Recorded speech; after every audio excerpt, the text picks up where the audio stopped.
Hey guys, it's Alex, and today I'm here with a book review for Freedom by Jaycee Dugard. This is Jaycee Dugard's second memoir. Her first one was about when she was kidnapped and the 18 years she spent in captivity. This is about life after captivity, after she escaped and returned to the world and her family. It's a lot of firsts and a lot of new experiences in her first years after escaping. I gave this book 2 stars.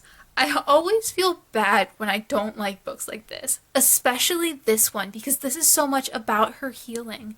And I liked A Stolen Life, which was her other book, so much, and I really wanted to like this one, but I didn't. I will link my review for A Stolen Life down below, but I thought that one was incredibly raw and incredibly powerful. She called it her power statement, and I 100% agree with that. That book was wonderful. I gave it 4 stars, and I would highly recommend picking it up if you're interested in a memoir like that. This one, on the other hand, didn't really feel like it had a purpose. There was no power to it. There was really no point in me reading it at all, and I feel horrible saying that because I did want to like this book. I did want to enjoy reading about her healing process, but it just wasn't an enjoyable read. The way I described this book in my wrap-up is kind of mean, but also incredibly true, and that is that it feels like a what I did over the summer essay that you would assign a school kid. That's what this whole book read like. It was a series of vignettes, some of them were connected, most of them weren't, about new things she's experienced. Some things include riding a horse for the first time, learning how to cook dinner, getting a dog, getting drunk, getting lost in New York, just a variety of things. They weren't really connected for the most part. It was just a series of vignettes about things she had experienced, like a what I did over the summer essay, and it wasn't enjoyable for me to read. I can understand how it would have been enjoyable and empowering for her to write. She's writing about all these things and new experiences, but unlike with A Stolen Life, I didn't get anything out of the reading experience, and I was miserable. This took me 2 sittings to read, but they were about 3 weeks apart because the second time I just never wanted to pick up this book. I knew I wasn't going to enjoy it. I just had to sit down and finish it. I'm really glad that she's a lot happier and that she's doing well and experiencing these new things, and I'm so glad that her life is going better for her. But as a reader, there just wasn't anything for me here, and I'm reviewing this book as a consumer, not as someone who's glad that her life is going well. A lot of the issues I had with the first one were incredibly apparent in this, but the difference was in the first one, her writing style, her very juvenile, immature writing style, really made the first one more powerful because it sounded like her voice, and when she was talking about these horrible events, it really sounded like she was talking about them and it wasn't polished or written by a professional ghostwriter.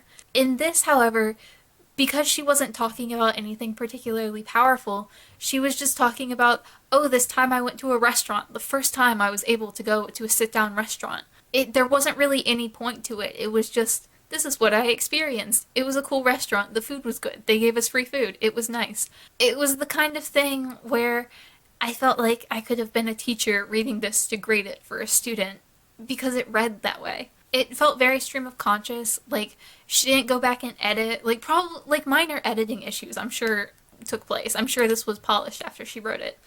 But in general, it did feel like she sat down and wrote each of these vignettes individually, and then they were published pretty much first draft, and it didn't work. In A Stolen Life, that made it feel very powerful, it made it feel present and raw.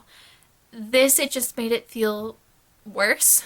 It made it kind of cringy to read, and I didn't like it at all. She went off on a lot of tangents too, just topics that were entirely unrelated to anything she was talking about. They'd be completely random, and I can't think of any of them because none of them were really important. It was just random things, like you're having a conversation with someone and then you're like, oh yeah, and that reminded me, I did this other thing the other day too. Like we went to the store and I got this tasty thing. But back to the main point. And it's like, it's fine for a conversation, but when you're reading it in the book, and they just mentioned this completely unnecessary thing, I really didn't enjoy that. I didn't enjoy anything in this book. And I feel bad because I wanted to so badly.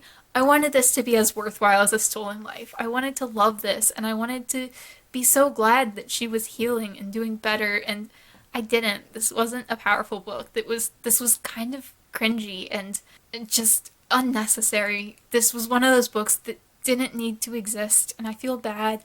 This read like a journal. It might have been a journal, honestly, but it really didn't do anything for me, and it's the kind of book that I don't really think it would do anything for anyone else either. Like, maybe if you just want to hear that she's doing better, pick it up, but honestly, you could probably pick this up and just read, like, the first two sections and be like, oh, okay, that's interesting. Like, glad she's doing better. I don't need to read the whole thing. Because it wasn't like it was the worst thing ever. It wasn't well written. Like the first one, A Stolen Life, wasn't well written, but it didn't have a point in being not well written, if that makes any sense at all. And I didn't enjoy it. I can't really recommend it, but I'd be interested in hearing thoughts from anyone else who has read this book. I still highly recommend A Stolen Life, though, so if you haven't read that and it sounds like the kind of thing that might be interesting to you, I found it incredibly worthwhile. Just this one, not so much. As always, thank you guys so much for watching, and I will see y'all again soon.